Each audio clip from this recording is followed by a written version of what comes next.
Oh, I'm live. That is really amazing.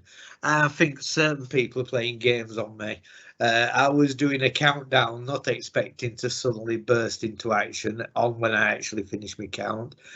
Uh, Welcome, everybody. I mean, this is the final panel of the conference. All we've got left is Saturday morning when me and the beautiful Khan will be hopefully awarding money, or if not awarding money, well, vouchers, not money. It's a trust, remember, it's NHS. We can't actually give money out of the bank. But when we're actually doing that, it'll either be then, or if we've got not enough people in attendance, or if we've got draws, etc., and that, it might go to sudden death, basically to stop the draw thing. And if there's not enough people there, it might carry on to the next week. So there's always that possibility. But to stop this happening, come and join us basically for Saturday. You know, the Saturday kind of goodbye, where we cry and say that we have to go back to work and do us proper jobs. If you're me, if you can't, you've had to do your proper job and flipping be at my whim as well, which has really made me happy. I've really enjoyed the actual conference, and the one thing that I did promise people to come, they haven't turned up, that I wouldn't ask any difficult questions. Basically, we've got Georgia and Maddie, who gave us two fantastic presentations. You can't see our producer, but it's Jess, who also gave us two fantastic presentations.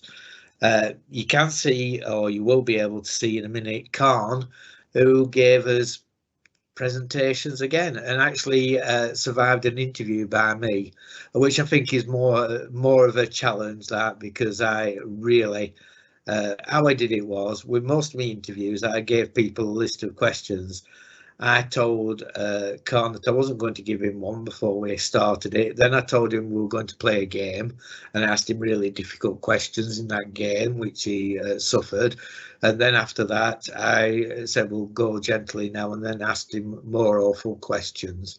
And he did quite well. So I'm going to get people to introduce themselves. Since I was talking about Khan last, Khan, can you introduce yourself?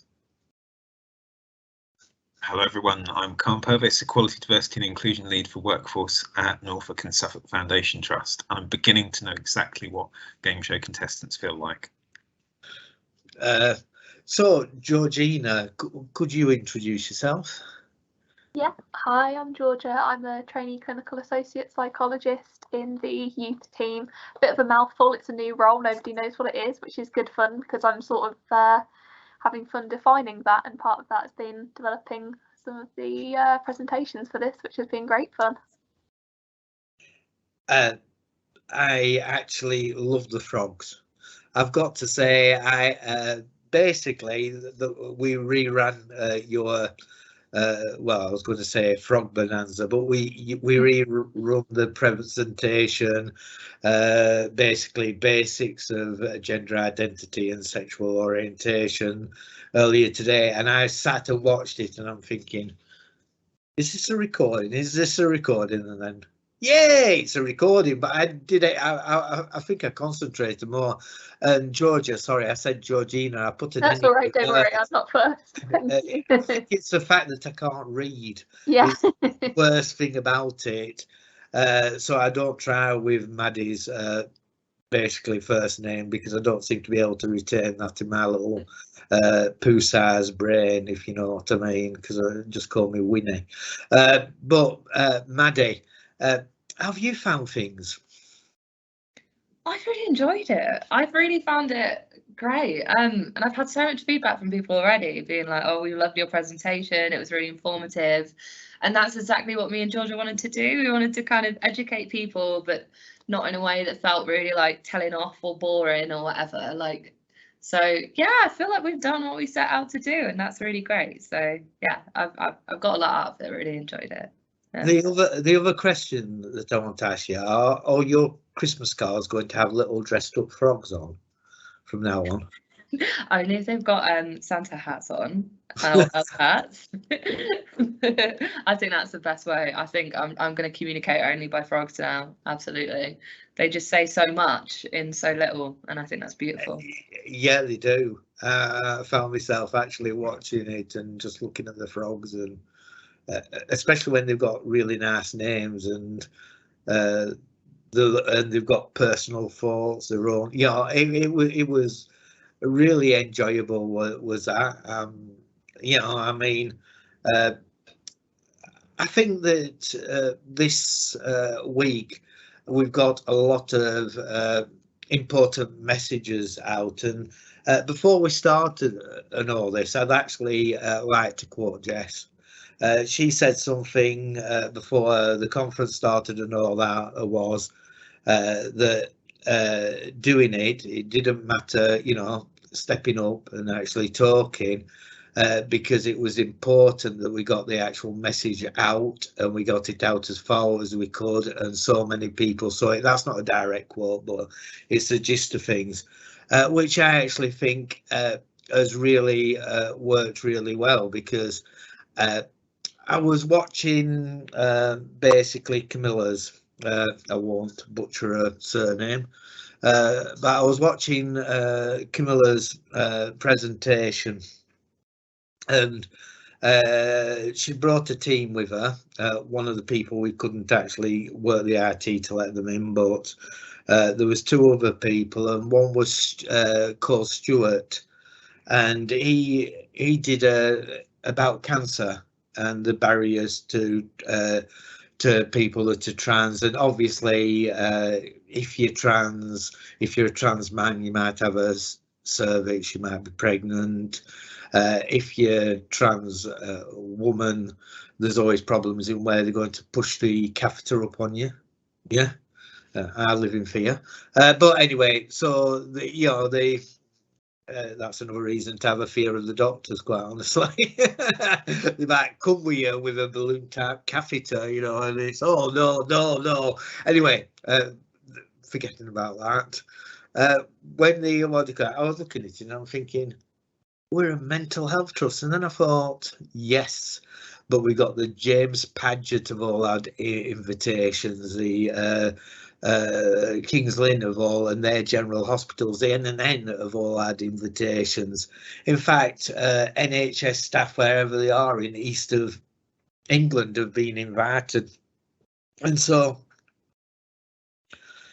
that actually then made me think about the scope of it, the scope of this. And Carl's basically told me that certain parts of this is thinking of Poloying, robbing or something like that, to dip into training scenarios and that. So how much of this conference do you think you'll be able to use, Carl, for it to actually expand? Well, that's a really good question, actually, Jenny. And I think, in order to get the most out of this, we're going to have to sit down and have a planning session. I already know, and I'm not just saying that because they're on today's panel, but for Maddie and George's presentation, I have already, I don't know if I pressed send on it yet, but I've certainly drafted an email saying, please, can we think about turning this into a training, which can go wider. But we've got lots of options now, lots of technical options, so we can be thinking about ESR and adding that to huge numbers of people's learning. And we've got other softer options, because teams will do continuing professional development type exercises on away days. To be honest with you, there's absolutely loads of this that we can reuse, and some of it will be very, very relevant.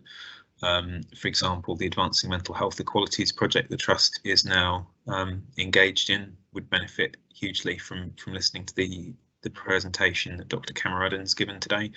I mean, honestly, There's just absolutely loads.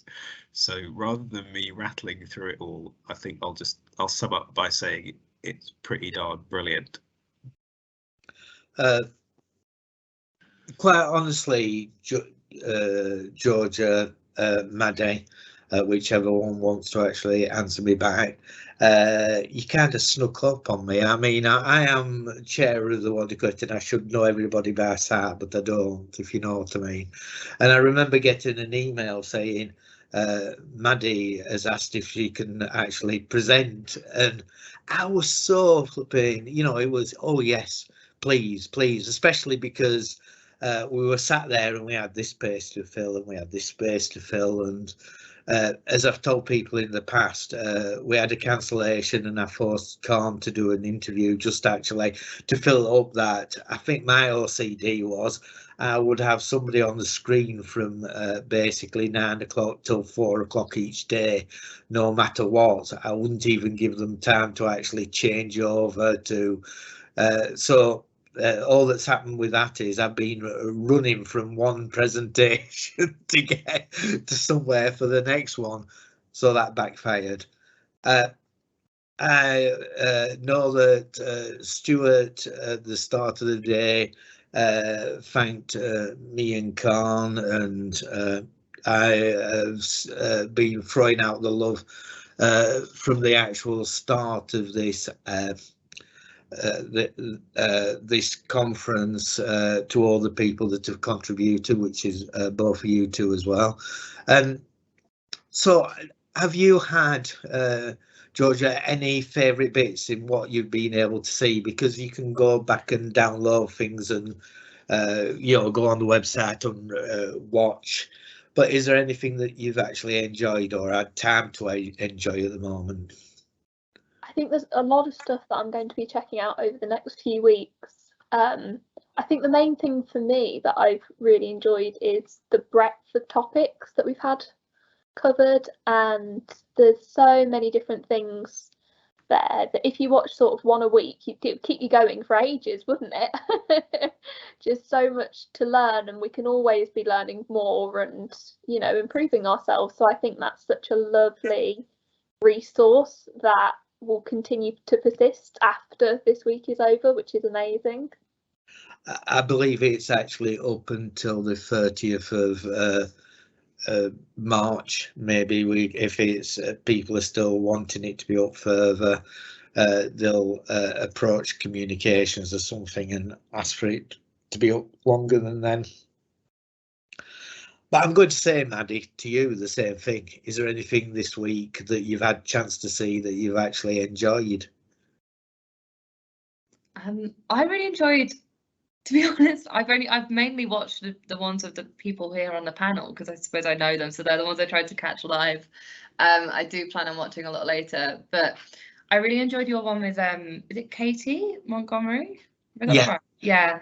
Because I really liked I liked when everyone brought their own experiences to the different presentations and discussions. I feel like it really fleshed it out and it really made it brought a lot more heart to the presentation, which was really wonderful. Equally with Khan's presentation on civil partnership, I really enjoyed the kind of the timeline of it and the kind of reflection on personal experiences and stuff like that. And I caught a bit of Jess's I want to catch up on, but the microaggressions, I started thinking about that a lot more.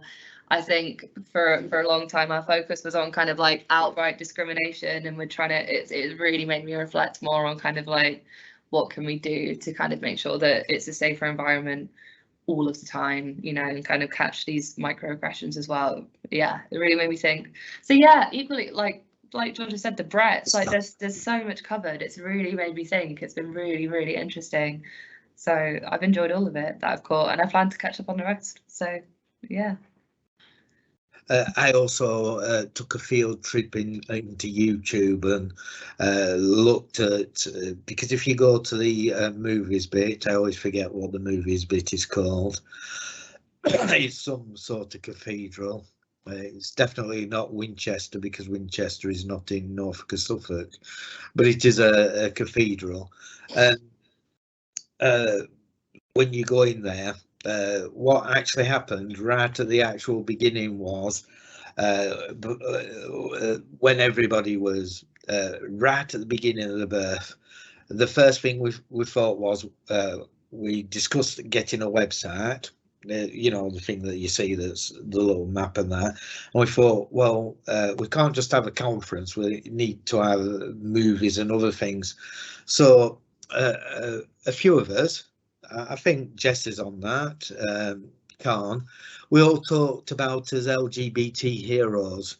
And of course, I said Romy Haig, which Adam couldn't decipher my accent, so he had no clue who I was talking to, and he came back, and in the end I said, look, just look up David Bowie talking to a trans person, which was what they call it. So basically, Khan talked about his love of Peter Tatchell. Anyway, I can't say his last name, but he talked about, was it him? No, it wasn't. It was an actual actor. Yeah, Khan loves too many people. So that was it. Oh, Tony Slattery. How could I get those two names actually mistaken? It's because he talks about Peter in the civil partnership thing. And everybody just actually did these little 5 minute, was it 5 minute, 3 minute talks about people that were heroes. Now they're in there, and then even though my interviews are coming up on the conference playback because of talking in the part of the morning panel, all those actual interviews are actually in the cathedral bit.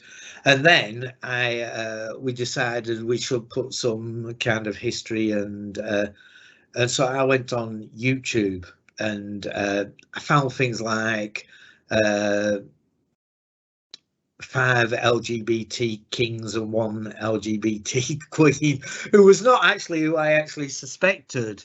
Yeah, and they were actually bi, and I actually put that up there. I put about ancient Rome, and then I found these kind of really nice, like Pathy News documentaries that actually chart in the 19th century the rise of LGBT. Talking about the actual fact that I think it was 1967 that it became legal to be a homosexual in this country. He didn't come to prison because this may be a little bit of a shock, but in 1968 I went to secondary modern, so I was 10 in 1967. I actually remember Steptoe and Son actually being on the television, not a repeat of it. And actually, I remember my mother basically telling me that Wilfred Bramwell had been in prison for cottaging, which at the time she didn't. She said he'd been in for being in a toilet. I didn't actually learn the term cottaging until I was about 40 odd, believe it or not. Yeah, but so and I grew up, which I was talking to somebody earlier, in a world where gay bashing was a thing. You had gangs of people actually going and doing this, and also the racism thing as well, going on and actually hitting people. And I came back to England in 1977, and I just come back to England, and I was going to actually Woolwich. So I got off the train, and I think I was in Charing Cross station, and I was just coming off the platform, and I saw these 3 Teds. I'm just actually waffling, but I remember them because they suddenly said quite loudly, "There's some punks over there, let's go and kill them," and they ran across the actual thing, and I'm thinking, wow, yeah. Because but that's got nothing to do with everything, so we'll go back to the conference, which sounds about a good idea, actually, thinking about that before I send everybody to sleep with all our yesterdays. So one of the actual things is we're having a quiz. But talking about LGBT heroes, is there anybody that either you, Georgia, or you, Maddie, who inspire you? And is there anybody else besides Tony Slattery who inspires you, Carl? I'll start with Carl just so he can think of something while you two think of something. Oh my word! I think there's loads of people actually, and it's funny because someone actually said to me, I can't remember the context of it. There might have been a panel this week where someone said, you know, who are your favourite married gay couples? And I was really hard pushed to think of anyone, but actually there's loads of visible gay people, and people I'd look up to. So, oh, and actually, to be honest, can I just say it? They don't necessarily have to be gay to be inspirational to me as a gay man. So David Bowie, really inspirational. I think obviously I want to say Freddie Mercury as well, because Freddie was gay though. Well, I think that it's contested as to whether Freddie was gay or bi, and you know, I'm sure that is very important for Freddie, but for me, I just see someone who's absolutely iconic and out there, and able to be open. And there's just, I think there's a lot to be inspired by, and people haven't always had the easiest time of it either. But there's also some inspirational gay women, and you know, I'm phenomenally look up to the intellect of like Sandy Toksvig. I think, sorry, I could just really list people off. And the lovely thing about it is that these are people who you just like, as well as having done really big, impressive things.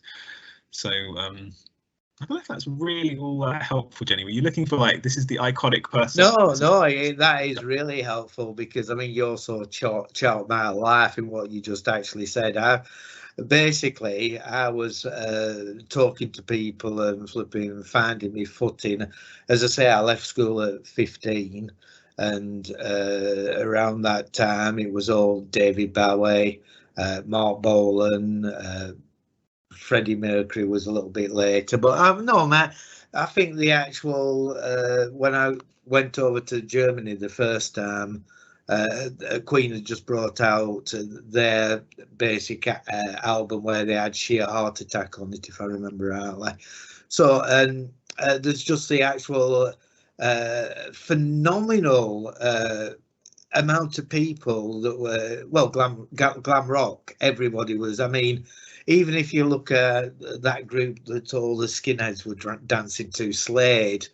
If you remember the guy with the long hair, etc., you know, that was kind of the lead guitarist, I think, and it was also like a awakening, because I do remember. I know that if you watch the bio pic of Elton, he came out that he was gay a bit later on, and I remember all the thing in the newspapers about the watch. But I do remember that when he actually, it seemed to be that Elton basically said he was gay. Mark Bolan said they were gay.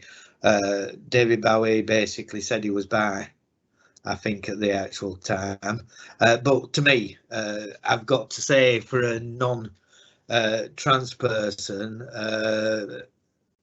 David Bowie had a great effect, especially because he was at that time going through his Ziggy Stardust stage, where he, you know, and I've said earlier that I used to go to the Black Cat in Camden when I was in the army. When I was in the army, you know, I didn't tell a lot of people. I went with a couple of lads for the army, but I went there to watch the drag artists, because they were the closest thing to somebody being actually trans that I'd seen, because you didn't see trans people, you just didn't.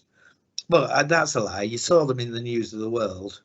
And it's also at the time when we were talking about doing the little bit of who do you choose as your heroes, I came out with Jan Morris, who was basically Times correspondent.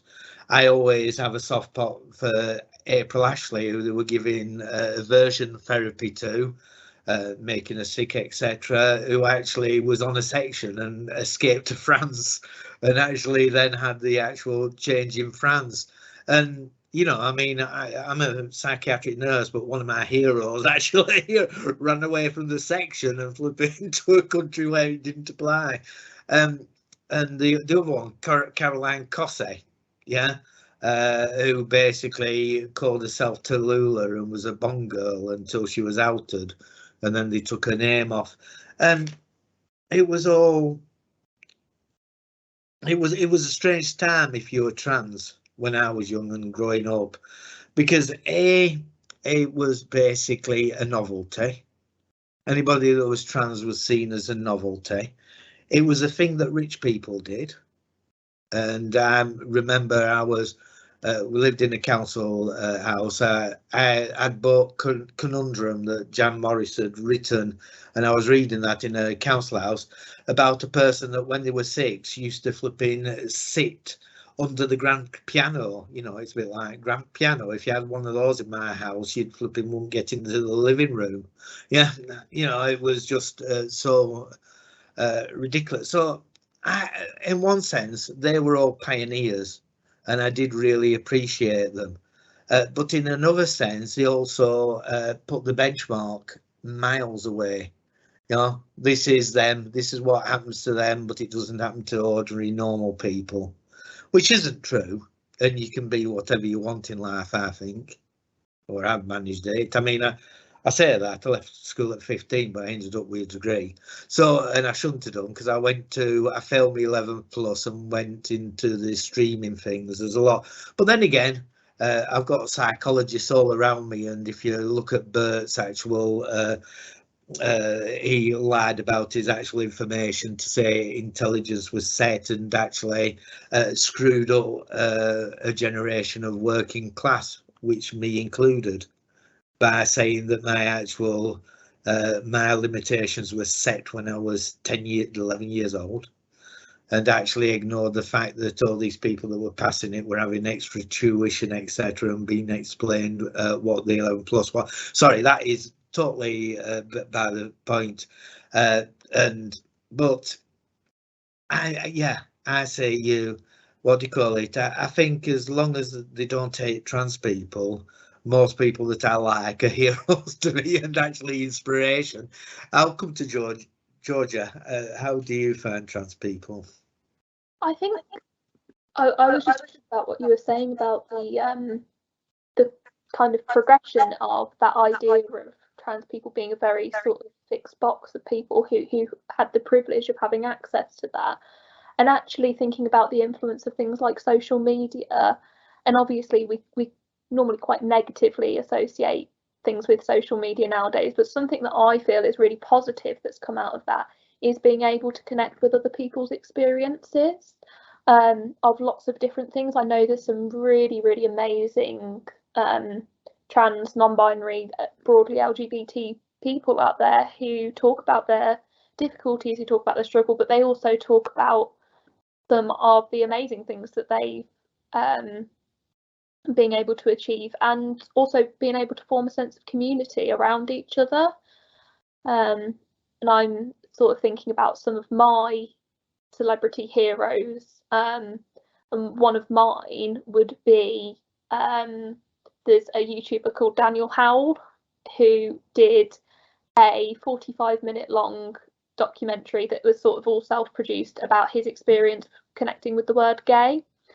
And it's quite aggressive and quite shouty and quite sweary. Maddie and I had a discussion and decided not to put a clip from it in our presentation, which I think was for the best. But it's a really thought-provoking, really personal account of being somebody who was gay and coming to terms with that, and relationship with words, which I find really, really interesting and really valuable. And, you know, he's quite open about the levels of privilege that he experiences being cisgender and being white and being male, and how when you have intersections of those different things it can sort of complicate things. And then thinking additionally, like Maddie and I said in our presentation, when you've got mental health difficulties going on and the additional stress and stigma that can expose people to. So that's a really insightful video, and I've really had a lot of respect for him for the openness he had in that journey. I think that there's probably quite a lot of people out there, but a lot of the people that I really have learned a lot from are probably the people who are closest to me in my life. I'm really fortunate to have quite a diverse friend group in terms of gender and sexuality, and I've had the absolute privilege of seeing people who are really close to me go on journeys of self-discovery, and it's been so enlightening. Particularly I've got some people really close to me who identify as non-binary, so me and Maddie had a really good time doing the non-binary presentation, and I discussed some of the stuff that we did with them quite closely, and that it's been so valuable, and I feel like I've learned so much by just having the types of conversation that you have cuddled up on the sofa with blankets with a hot chocolate at 10 o'clock at night. I've learned so much from those conversations. So yeah, I don't know if you had anything to add, Maddie, or anything that you can think of as well that's come out of our conversations that we've had, because we've talked a lot. Oh my God, I was just thinking about celebs, and now you've said people around me. I'm like, sorry, oh, you can go back to celebs. No, you're so right. We talked about friends and non-binary people in our lives who are important, and you're right, having those conversations where they can just be really open, and you can ask them like the real questions that you can't go up to a celeb and ask. Like it's very different, that kind of, and yeah, some really kind of like eye-opening, really wonderful, warm, kind of open discussions with even just friends I know. But I suppose I was thinking in terms of kind of role models and heroes and stuff. I wasn't thinking so much about pioneers. I just thought about like very modern individuals. But I really respect kind of big celebs even who are coming out and kind of like representing people, basically people experimenting with gender in various ways on the spectrum. I was thinking about people like Laverne Cox and Hunter Schafer, who are like very visible advocates, amazing trans women playing big roles, really doing a lot for the community.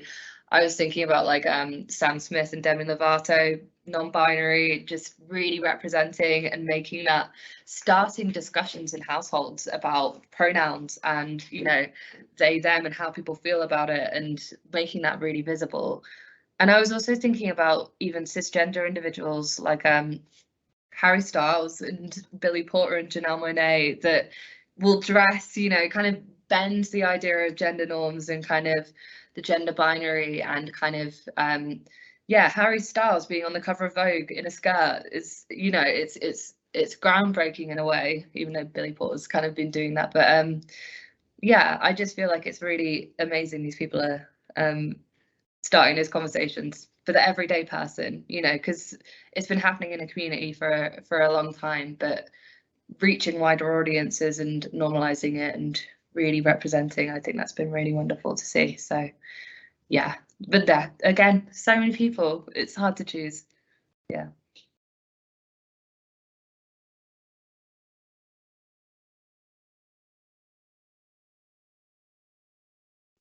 When you're muted and you talk, it says you are muted, and you think, well, why? Why are you telling me, Teams, that I am muted? Just actually unmute me and let me talk. And it doesn't, of course.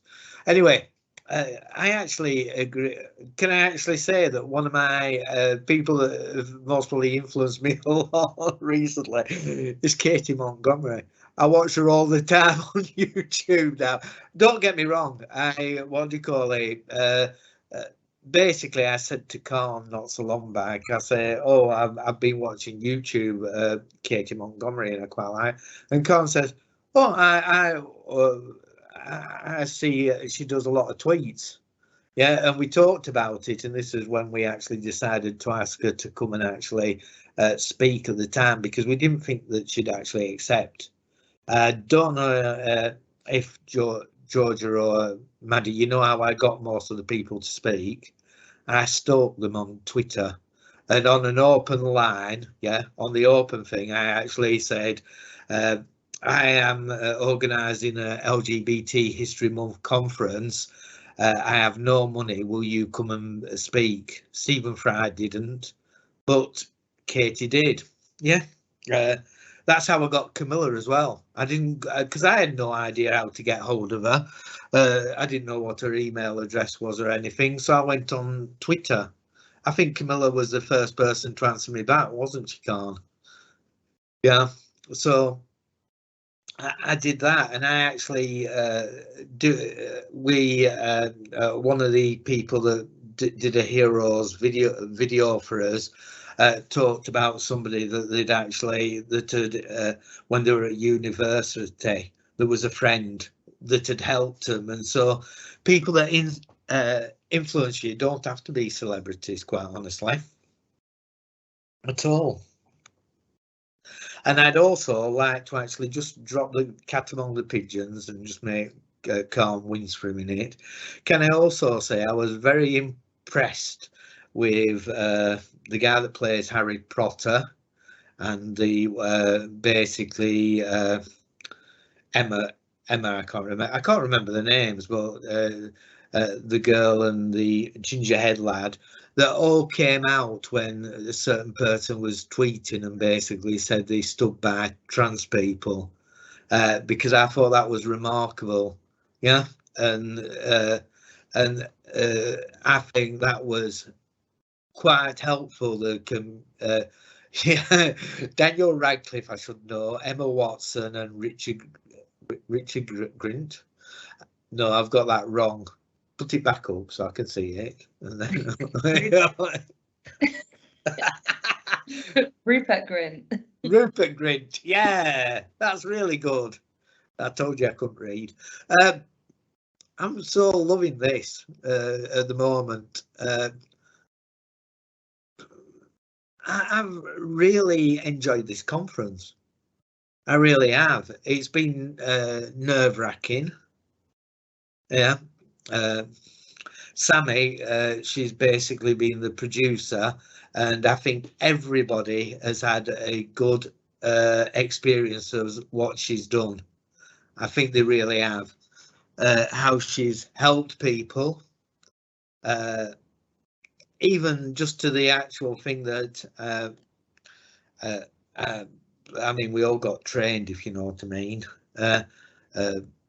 I know Sammy, she got refreshed, but just simple things like you're doing a presentation, I'll put you on full screen if you want first, and then what do you call it? Or basically the simple words to Maddie and Georgia, do you want to be on, or do you want just the slides to be on? You know, and which I can't actually fault. Adam, I don't know if you've met him at the moment, Maddie and Georgia, but he basically he is the comms, basically the comms link for the network group. He is a member of the network as well, which is actually quite good as well. But he has worked so hard, and also he right at the actual beginning we got a timeline on. We will go live at this thing. I attended a lot of meetings with the web developers too, because believe it or not, the actual the little map of Norfolk and Suffolk that doesn't really look like Norfolk and Suffolk, but the map was developed, and it was weekly meetings that me and Adam were attending, which was so that was fantastic. Jess has actually been tireless. Every time I look around, she's actually a producer. Yeah, so, and Peter's done a lot of producing.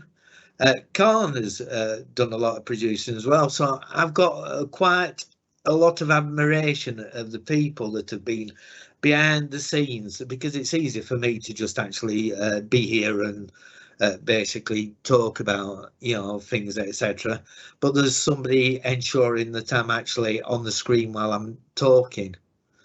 So within that way, the funny thing is though, and I think Jess and Carla will agree with me, at the end of each day, I've been knackered. You know, I've been absolutely tired. But I'm just actually thinking if there's, because when I actually, at the end of this week, at the end of tomorrow, I'll be able to think that I got something out of this. Personally, I feel that I've invested, but it's paid off, and it's actually gone with not too. I mean, can I say again? We've just had Storm Eustace. I can't say use anyway.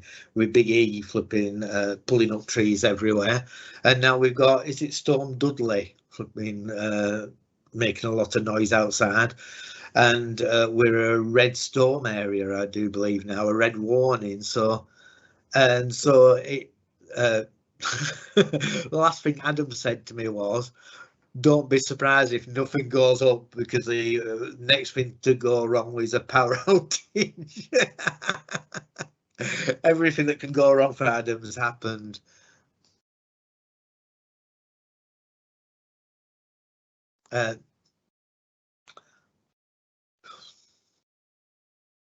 So I'm just actually going to ask for a quick moment while I just check something for Khan to just actually basically say, I know he what do you call it, if there's one thing, one feeling that he can actually identify from this week, what would that be?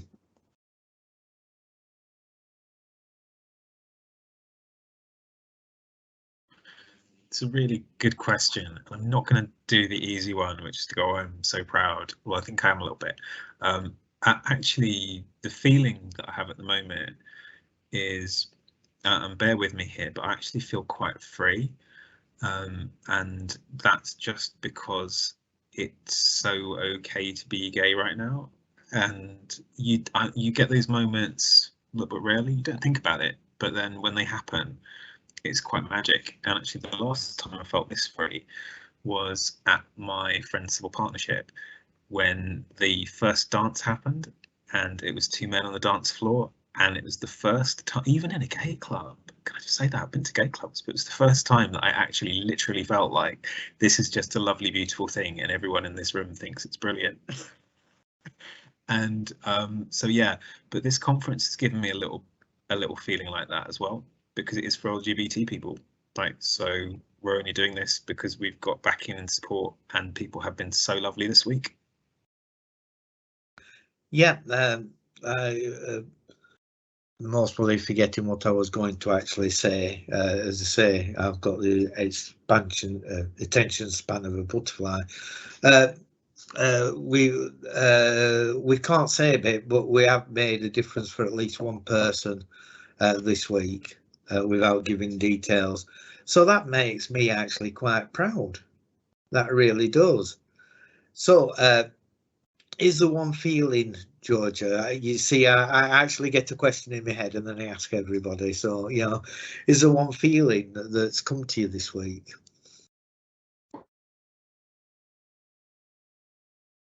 What the team have been able to achieve. I think it's just so impressive and so wonderful.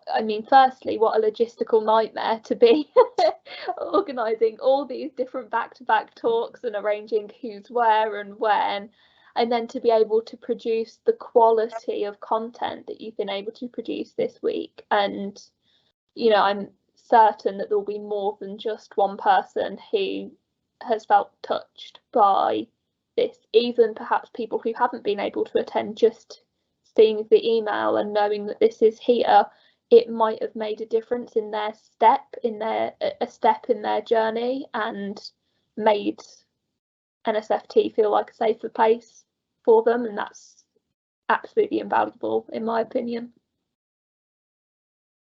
And finally, Mandy, I'll ask you about this.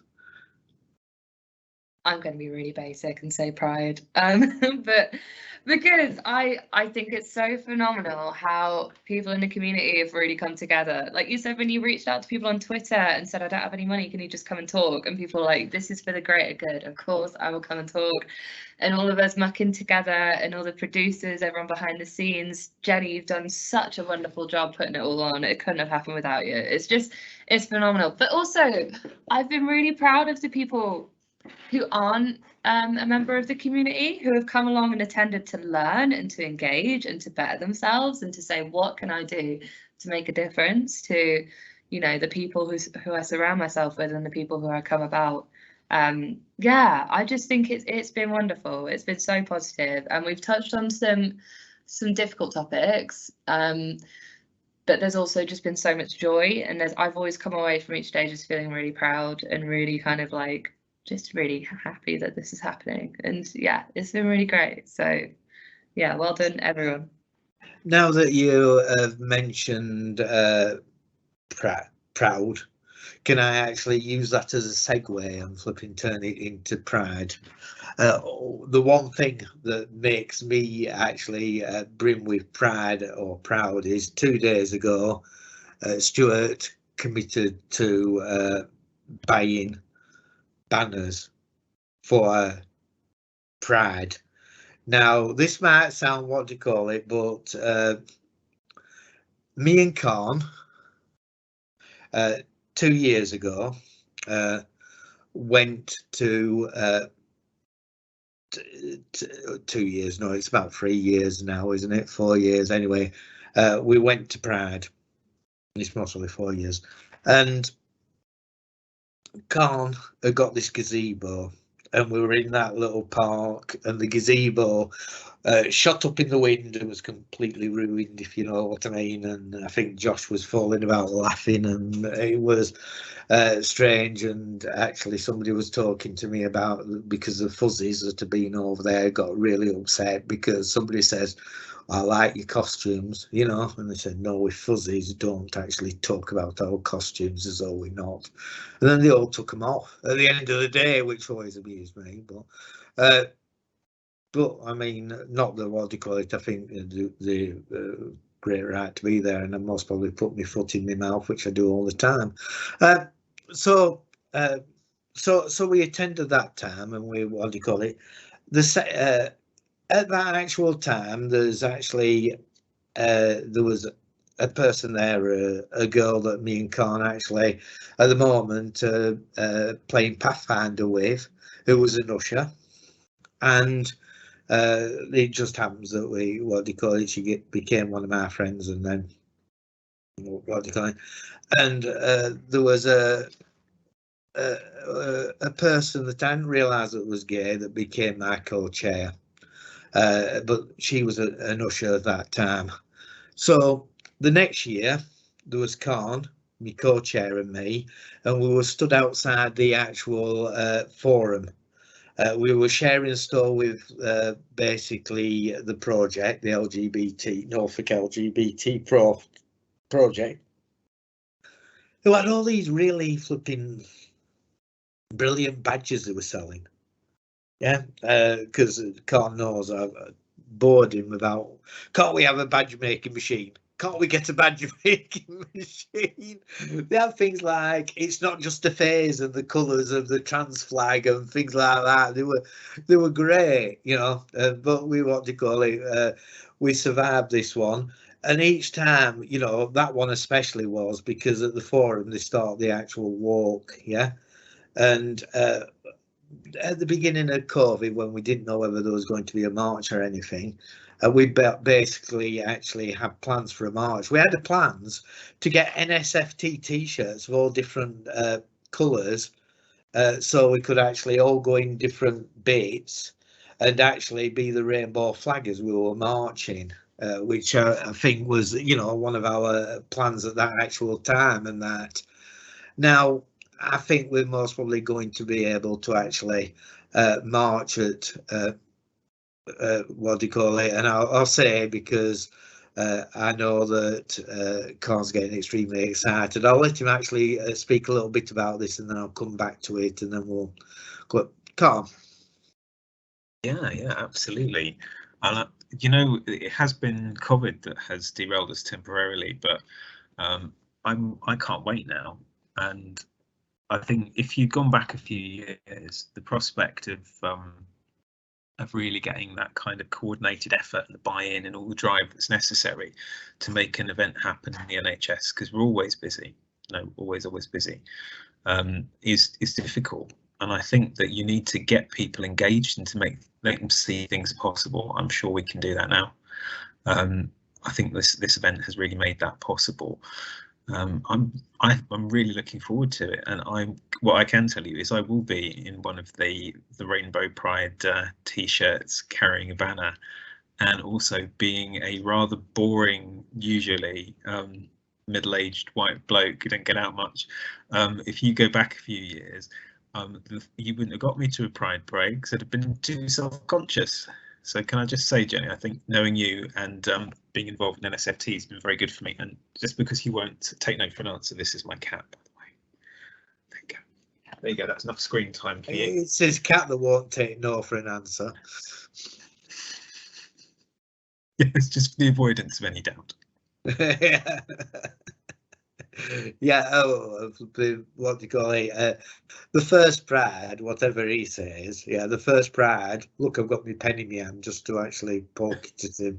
The first Pride, he ran off and got his face painted. I thought I was with a 3-year-old. I've got what do you call it? He was stood lad with his little rainbow flipping Stetson on. Yeah, it's always worth visiting NSFT at Pride. And then what did I do at Pride? I raided the Unison stand and pinched their or was it Unison? I don't think it was Unison, but I got a little sperm keyring, yeah, which I was always quite happy about. Pride is good fun, but it's also serious, and it is visibility. And I get really annoyed with people saying, well, why are you marching at Pride? Why do you have to have a Pride? We have to have a Pride, and we'll have it until you give everybody equal rights. It's in our little alphabet of letters. You know, that is why we need a Pride. So I'm going to actually, the people on the panel, I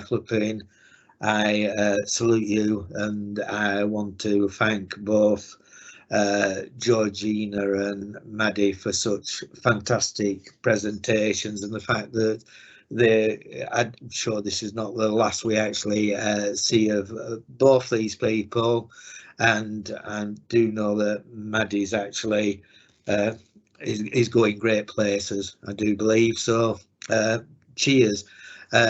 Jess, I want to also salute for 2 incredible presentations. The inclusion one, the microaggressions and the inclusion, is so fantastic. These 3 women have taught me so much in one sense, you know, because I'm a bit more blunt, etc. But anyway, Khan, for basically Khan, I on a weekly basis send him emails pleading to do things, saying I want to do this, how do I go about it? And he'll send me an email back with this is who you need to natter or something like that. So really appreciate that. I've talked about Sammy and Adam, but I really want to give kudos to both of them. They've been a fantastic duo. I want to actually again thank all the people that allowed me to interview them, including Khan. But I'll start with Diane Hull, because she was perfect. If people have been watching today, it was Dawn Collins. It was a good interview. She listened to me and put up with me. I want to thank Joe Sheen and Nikki Bramford. I also want to actually thank Peter Oates and Julie Warren, because they put up with the actual interviews and my guests. I really am so happy that Katie agreed, and actually it got a bit complicated because it was interesting, and right at the last moment I agreed that we'd do it as a kind of a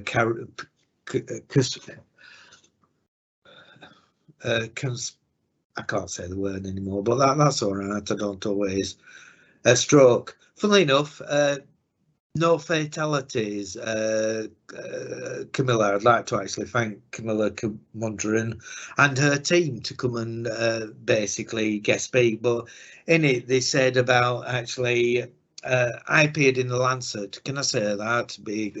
Not with my name. I was patient X or something. They asked me for permission because I was smoking on HRT, and I developed thrombosis of the left ventricle, and 3 bits broke off, and one went to the left frontal lobe, one went to the right frontal lobe, and one went to the occipital lobe.